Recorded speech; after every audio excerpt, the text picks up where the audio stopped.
Hello दोस्तों, कैसे हैं आप लोग? उम्मीद करता हूँ बहुत ही अच्छे होंगे। तो आज के इस वीडियो में आप लोग का स्वागत है। तो आज जो है हमारा हिंदी का चैप्टर 2 जो कि 12th क्लास का है। तो चलिए स्टार्ट करते हैं। हमारा जो है पहला चैप्टर खत्म हो चुका है। बहुत अच्छे से सब कोई ने पढ़ लिया है, क्वेश्चन उसका हो चुका है और प्रश्न उत्तर भी हो चुका है। तो चलिए आज जो है हमारा लेखक परिचय होने वाला है। तो चलिए स्टार्ट करते हैं। जैसे कि हमारा चैप्टर क्या है, तो चैप्टर का नाम है उसने कहा था। ठीक है, देख सकते हैं आप लोग क्या दिया है, उसने कहा था। मैं जरा कलर चेंज कर लेता हूँ, येलो कलर ले लेता हूँ। येलो कलर इसलिए क्योंकि इसका जो है स्पंजन क्षमता अधिक होता है येलो कलर का। ठीक है, यानी कि पीला कलर। तो चलिए, जैसे कि उसने कहा था हमारा चैप्टर है, चैप्टर नंबर 2 है। तो इसके जो राइटर कौन है, तो इसके राइटर जो है हमारे चंद्रधर शर्मा गुलेरी। तो आप देख सकते हैं चंद्रधर शर्मा गुलेरी जी को कैसे दिखते हैं। ठीक है, ये जो है राइटर है। चलिए स्टार्ट करते हैं। जैसा कि लेखक परिचय है हमारा, तो देख सकते हैं कैसे दिया हुआ है। जैसे कि पहला जन्म दिया है। ठीक है, तो जन्म इनका कब हुआ, 7 जुलाई 1883 को। ठीक है, कब हुआ इनका जन्म, तो 7 जुलाई 1883 को। याद कर लीजिए आप लोग, अभी ही सब याद कर दिए। चंद्रधर शर्मा गुलेरी का जन्म कब हुआ, तो 7 जुलाई 1883। 7 जुलाई 1883, 7 जुलाई 1883। ठीक है, जन्म याद हो गया सबको। मैं पूछा एक बार, चंद्रधर शर्मा गुलेरी का जन्म कब हुआ, तो 7 जुलाई 1883 को।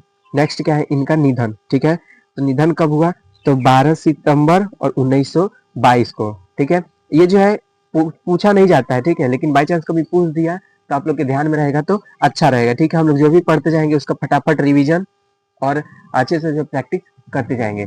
ठीक है, तो जन्म 7 जुलाई 1883, मृत्यु 12 सितंबर 1922। मृत्यु कब हुआ, तो 12 सितंबर 1922 को हुआ। अब इनका पूछा जाता है जन्म स्थान। ठीक है, तो जन्म स्थान कहाँ हुआ, जयपुर राजस्थान। ये यहाँ पर ध्यान रखिएगा। ठीक है, जन्म स्थान जयपुर। ठीक है, जयपुर कहाँ है, राजस्थान में है जयपुर। इनका जन्म हुआ, लेकिन इनका मूल निवास कहाँ है। ठीक है, इनका मूल निवास कहाँ है, तो गुलेरी नामक ग्राम, जिला कांगड़ा, हिमाचल प्रदेश। ठीक है, यानी कि इनका जो जन्म स्थान है वो जयपुर, इनका जन्म जयपुर में हुआ, लेकिन ये निवासी कहाँ के थे, तो गुलेरी नामक ग्राम, जिला कांगड़ा। ठीक है, कांगड़ा जिला में रहते थे, जो कि कहाँ है, हिमाचल प्रदेश में है। ठीक है, नेक्स्ट देखते हैं इनका पिता का नाम। तो इनके पिता का नाम क्या था, पंडित शिवराम। ठीक है, इतना 4-5 चीज क्लियर है। इनका जन्म क्लियर है, मृत्यु क्लियर है, जन्म स्थान क्लियर है, मूल निवास क्लियर है, और जो इनके पिता का नाम क्या था, तो पंडित शिवराम। इनकी माता का नाम नहीं दिया हुआ है। ठीक है, पंडित शिवराम। आगे देखते हैं इनकी शिक्षा। तो शिक्षा के संबंधित क्या है, चलिए देखते हैं। बचपन में संस्कृत की शिक्षा 1899 में इलाहाबाद तथा कोलकाता विश्वविद्यालय में क्रमशः एंट्रेंस तथा मैट्रिक, 1901 में कोलकाता विश्वविद्यालय में इंटरमीडिएट, 1903 में इलाहाबाद विश्वविद्यालय में बीए किए।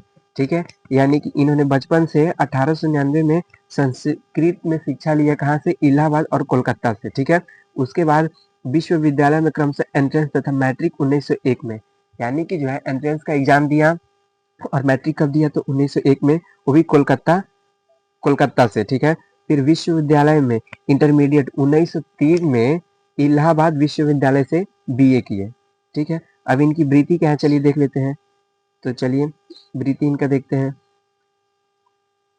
1904 में जयपुर दरबार की ओर से खेतड़ी के नाबालिग राजा जय सिंह के अभिभावक बनकर मेयो कॉलेज अजमेर आ गए। ये जो है बहुत ही इंपॉर्टेंट लाइन है। ठीक है, इसको ध्यान रखिए। क्या हुआ, 1904 में जयपुर दरबार की ओर से खेतड़ी के नाबालिग राजा जय सिंह के अभिभावक बनकर मेयो अज मेयो कॉलेज अजमेर आ गए। पूछा जाता है इनमें से कौन जो है अभिभावक बनकर आए। ठीक है, तो कौन, चंद्रधर शर्मा गुलेरी। ठीक है, आगे दिया है जयपुर भवन छात्रावास के अधीक्षक 1916 में संस्कृत विभाग के अध्यक्ष, अंतिम दिनों में मदन मोहन मालवीय के निमंत्रण पर बनारस हिंदू कॉलेज, यानी कि जिसे हम लोग BHU के नाम से जानते हैं। ठीक है, BHU विश्वविद्यालय में विश्वविद्यालय में प्राच्य विभाग के कार्यवाहक प्राचार्य तथा मनीन्द्र चंद्र नंदी पीठ के प्रोफेसर। ठीक है, तो कौन, तो चंद्रधर शर्मा गुलेरी। फिर नेक्स्ट लाइन क्या है, संपादन रचनाएं, ठीक है, एक मिनट, चलिए संपादन रचनाएं क्या है इनका, तो समालोचन, काशी नागरी प्रचारिणी पत्रिका, ये भी पूछा जाता है, ठीक है। हम लोग ने बातचीत में बाल कृष्ण भट्ट का कौन सा पत्रिका पढ़ा था, तो हिंदी प्रदीप, कौन सा, हिंदी प्रदीप, ठीक है, याद रखिएगा हिंदी प्रदीप। एक मिनट, कौन सा पत्रिका पढ़ा था, हिंदी प्रदीप। फिर आगे दिया हुआ है समालोचन काशी नागरी प्रचारिणी पत्रिका, ये किसका है, तो चंद्रधर शर्मा गुलेरी का है। नेक्स्ट दिया है कहानियां, सुखमय जीवन पूछा जाता है, बुद्धू का कांटा पूछा जाता है, और उसने कहा था, ठीक है, ये 1915 में, ठीक है, ये आप लोग याद रखिएगा। उसने कहा था कब प्रकाशित हुआ था, तो 1915 में, इसमें ये याद रखने वाला है, पूछा जाता है प्रश्न, उसने कहा कब प्रकाशित हुआ, तो ऑप्शन दे दिया रहता है, 1915 ऑप्शन टिक कर देना है, ठीक है।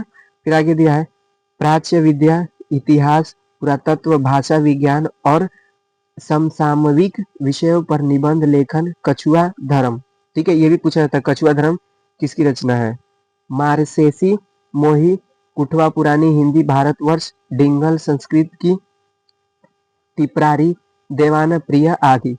फिर क्या है प्रमुख निबंध पूछा गया है यहाँ, निबंध, इनके अतिरिक्त अनुवाद की बाढ़, खोज की खाज, क्रियाहीन हिंदी, वैदिक भाषा के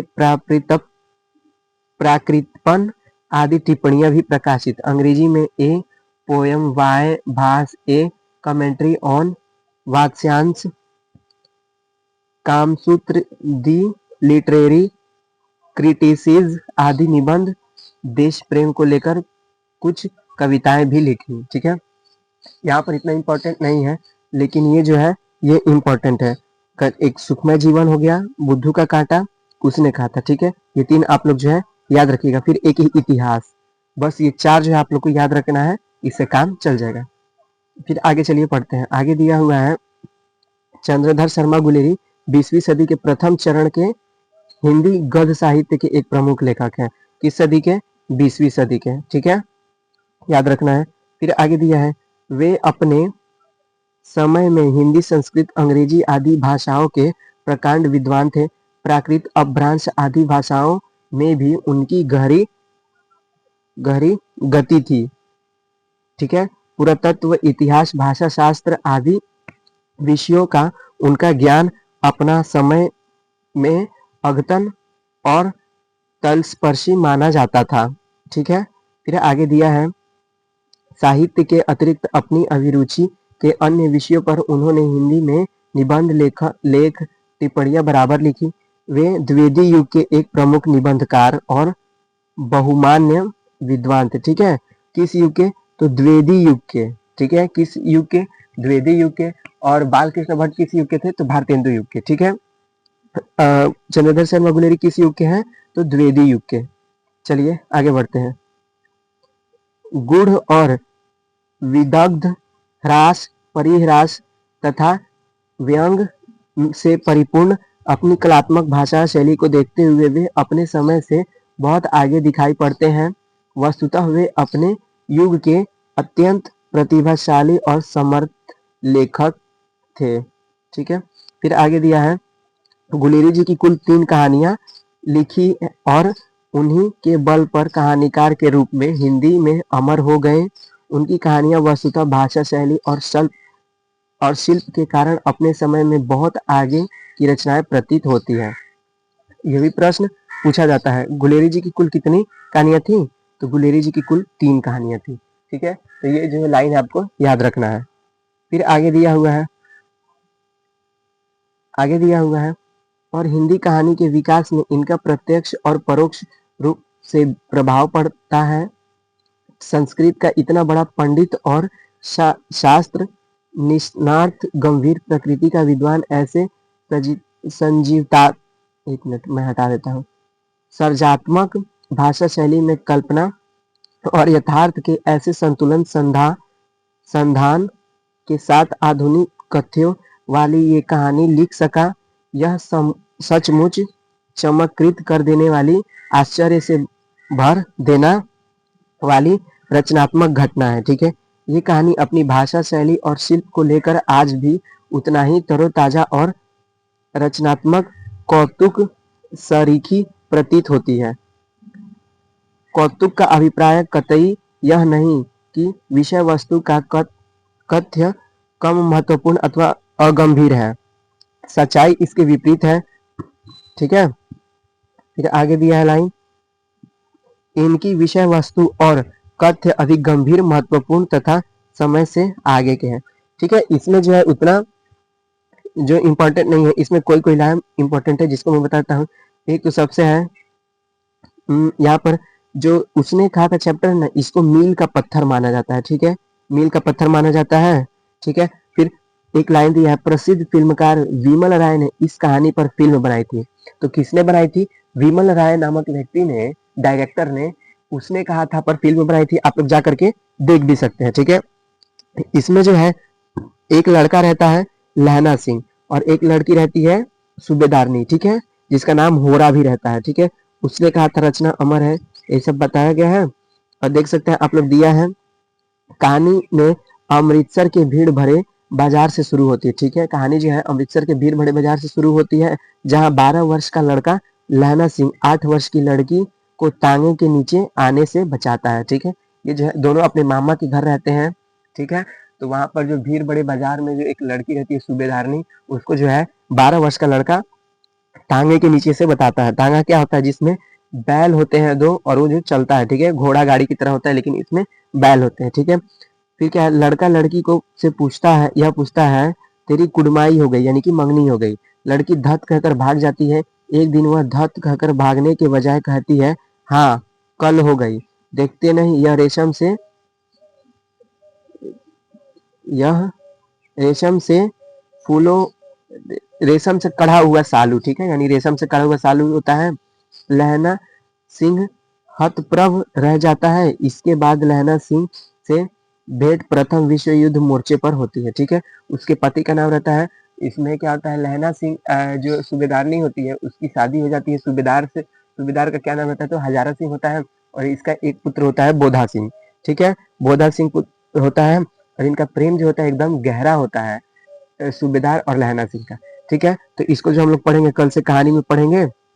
तो चलिए आज के लिए इतना ही। उम्मीद करता हूँ आप लोग को जो है वीडियो अच्छा लगा होगा और लेखक परिचय का आप लोग रिवीजन कर लीजिएगा, एक बार देख लीजिएगा, क्योंकि इसमें जो है जो मैंने बताया है खास करके वो सब इम्पोर्टेंट लाइन था। ठीक है, तो चलिए आज के लिए इतना ही, मिलते हैं अगली वीडियो में। धन्यवाद।